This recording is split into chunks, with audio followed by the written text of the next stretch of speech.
ধর্ম যার যার, উৎসব সবার, এই কথাটা কখনোই ঠিক নয়। কখনোই এই কথাটা একজন খাঁটি মুসলমান হয়ে আমরা মেনে নিতে পারি না। এটা রাজনৈতিক কথা। যারা রাজনৈতিকের পিঠে শাখে তারাই এমন কথা বলতে পারে। যাদের রাজনৈতিক ব্যাপার আছে তারাই করতে পারে।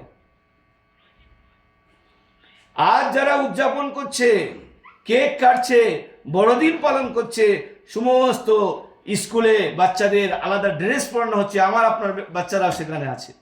এই যে কেজি স্কুলে আমরা বাচ্চাদের শখ করে পাঠাই, যত খ্রিস্টানি মিশনারি স্কুল, এই কেজি স্কুলগুলো, এখানে আজ আমাদের বাচ্চারাও পড়ে এবং তাদেরকে ওই আজকের দিনে তারা এই বড়দিন উদযাপন করলো, চকলেট দিল, লজেন্স দিল, বিশাল বিশাল উপহার দিল এবং ভালো ভালো জিনিস দিল।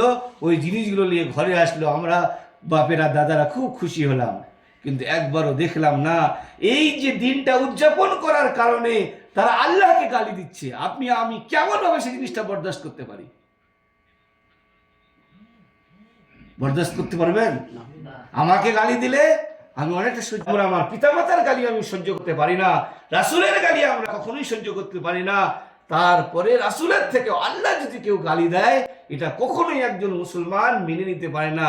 কিন্তু আমরা আমাদের বাচ্চাকে সাজিয়ে ওই ড্রেসগুলো কিনে এনে তাদের পরিয়ে স্কুলে আমরা পাঠিয়ে দিচ্ছি। একবারও আমরা অন্তরে এই জিনিসটা করলাম না যে আমরা কোথায় তাকে পাঠাচ্ছি। এই তো মুসলমান।